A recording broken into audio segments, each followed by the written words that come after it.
I want to talk about Aqib Talib first. He said that. Well, you say what Aqib Talib said. Known Yeah, football analyst Aqib Talib. yeah. Well, it was short, and it was actually to praise Brandon Aiyuk. He said that he believes Brandon Aiyuk's a top 3 receiver in the game, and he, in talking him up, he's like, "Listen, I don't care about the stats." And by the way, the stats would be better if he had a capable quarterback throwing him the football. Like, not even just a good quarterback, but like a capable quarterback, which was crazy. And then he talked about how he looks at his route running, and just all the things that he brings to the table, his hands, and just how easily he gets open. And he thinks that Brandon Ayuk would be an extremely tough cover. He has him as a top 3 receiver in the game. He thinks the 49ers should pay him, but he also thinks that Brock Purdy is holding him back in a big way. And I find that interesting. I mean, I personally think that it's not Brock that's holding him back. I think it's Kyle that's probably holding him back. I think Brock did a good job getting him the ball a lot this season. I think that's why he had the best season.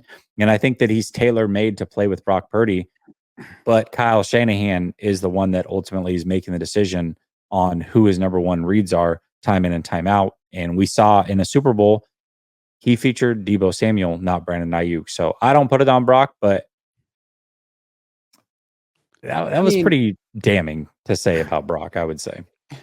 He has like a fair point. Like, if Brock isn't Josh Allen. So if you put Brandon Aiyuk on the Bills with Josh Allen, he might put up 1,700 yards in a season. He really might, because they're a great fit and there's really no one else to take targets away from him. So that's true.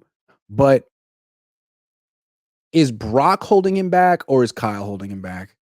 I mean, Brock doesn't have the big arm, but Brock's still a pretty good deep throw. Like, look at Tua.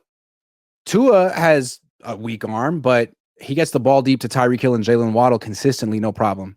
So Brock could do it, not as well as Josh Allen, but he could do it as well as Tua, who does it pretty well. But it's just not what the Niners are built to do. It's not what Kyle wants to do. It's not something he calls very much or practices very much. So I put it more on Kyle.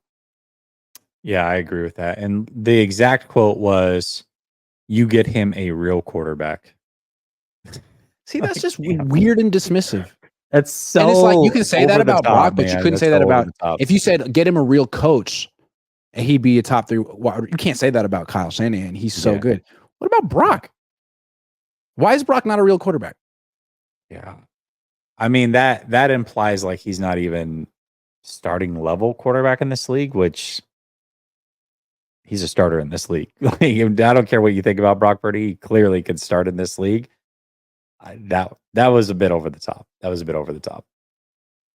But let's talk about it from the other side, though.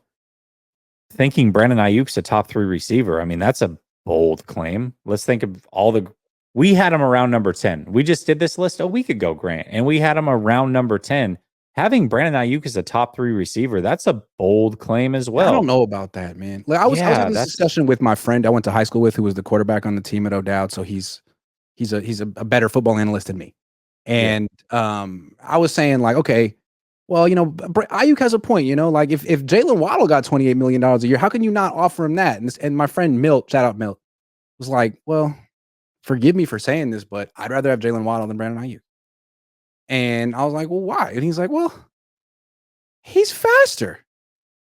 It's like, if you're going to press Aiyuk and Waddle, I'm more scared of Waddle, because as good of a route runner as Brandon Aiyuk is, it's going to take him a minute to uncover from that press man coverage. And if the guy's a really good corner, he may not uncover, and he's definitely not going to run by it. Whereas Jalen Waddle, I mean, if you don't get your hands on him, goodbye, good night, touchdown. I can kind of see where he's coming from with that. Like, if you traded Aiyuk for Waddle 1 for 1, would the Niners offense be worse? It'd be different, that's for sure. Different. I don't Would know. it be better? I don't know Maybe. if it'd be worse. Yeah. I don't know if it'd be worse. Yeah. I mean, I guess my biggest issue with Waddle is, and he was supremely talented coming out of college, good player, but he has injury issues too. I mean, best abilities, availability. Now, one thing I will say about Brandon Aiyuk, and I do tend to agree with this, when you look at Brandon Aiyuk in a vacuum, he's not a dynamic player. He's not the Deebo Samuel. He's not the Tyreek Hill. He's not a guy that's single-handedly going to bust a game open usually, but he's like death by 1,000 cuts. And there are a lot of good receivers that were death by 1,000 cuts. You look at guys like Fitzgerald. You look at Devontae Adams, made a whole career out of it. Anquan Bolden. There's a lot of players that aren't your home run threats, but they're just so consistent. They always get open. They always make the catch when they need to. And I feel like BA fits that mold. I agree.